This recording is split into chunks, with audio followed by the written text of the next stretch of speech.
All right, good morning, everybody. It is Monday of week 2, and pretty good weekend, to be honest. I didn't do a whole lot, just connected with the family and the other people in my life. We're gonna get straight back into another league code, though. I'm pretty keen for this. Um, so yeah, we've actually got the encode and decode strings today. This one's going to be a little bit different just because it is actually a premium Leetcode question, and I don't have premium Leetcode because that stuff is $35 a month. But this roadmap that I'm using actually provides a free link to its own problem generator, which is pretty sweet. So we're just going to make use of that today. And I know this one isn't going to count as a Leetcode on my profile because of this, but that's fine. So we're going to get started with this one, and I'll catch you guys after the time lapse.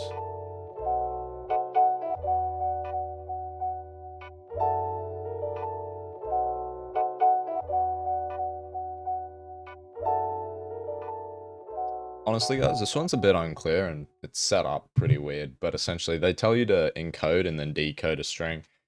They don't clarify at all what encoding is or what decoding is. And I assume the Leetcode one is similar to this, but I watched their solution video explanation for like 5 minutes, and essentially what they wanted you to do was join the words so that you could tell where the words split back up. And I just used join and split and it works. So I'm just gonna go to the next question. We're gonna get 2 in today.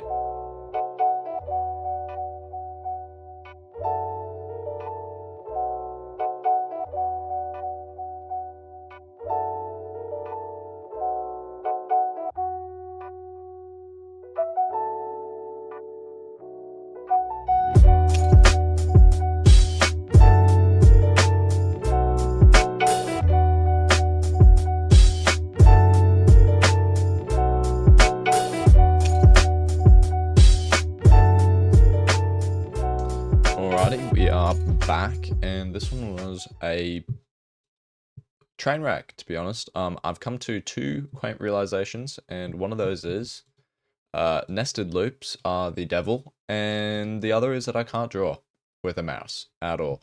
But I've essentially tried to summarize what I figured out here, and what I learned today was this guy, despite his code looking ugly because it's all over the place and it doesn't look as neat because he had to write more lines, it's much more efficient, and it's more efficient for mathematical reasons because this is my method and this is his method. So every time he runs his, he's got I occurring, and is just a placeholder for num's length. It's pretty much just gonna be a placeholder for how many times it iterates.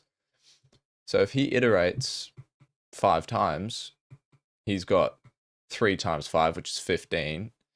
And I've got I times I, which means it's, I to the power of 2 right now. And the reason that I to the power of 2 is not fun is because even at the small levels like this, it's a little bit bigger, but this is still manageable.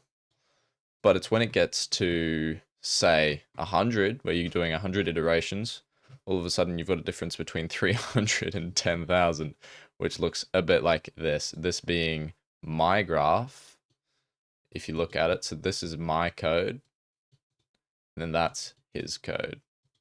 So essentially, because of that loop, because it is a to the power of 2, where it's essentially to the power of itself, it's a quadratic, just keeps going up.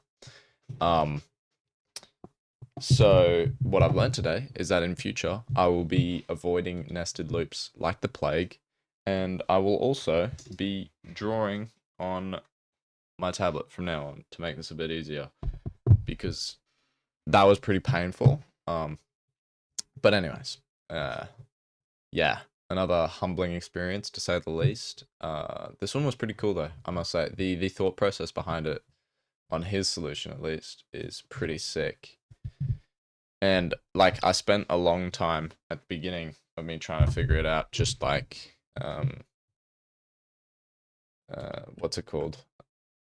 Trying to figure out the I guess a roundabout way of doing this, because the way that I have here, like I thought of that instantly because it's the obvious solution. But I spent a fair amount of time trying to figure out, a way to go around it in a funky way. But maybe I need to spend more time. If any of you guys are like actual developers and stuff, and you got a bit more experience in this than me, like let me know how much time you generally spend thinking about your solutions, because yeah, I feel like I gave myself about 10 minutes, and after 10 minutes I just kind of went with whatever I had in my head. But I'll print this out. So we want to console.log the prefix,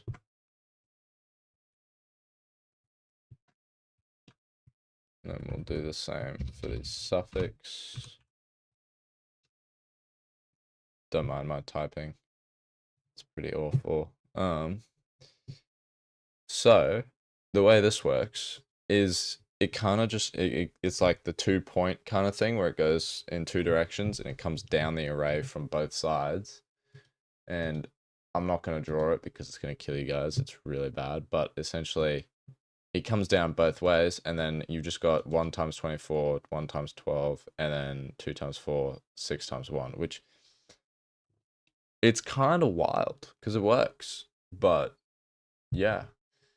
So he uses kind of a 2-point operator to work down the array from both ends and then multiply them together, which I think it's pretty cool. I just couldn't think of it like at all.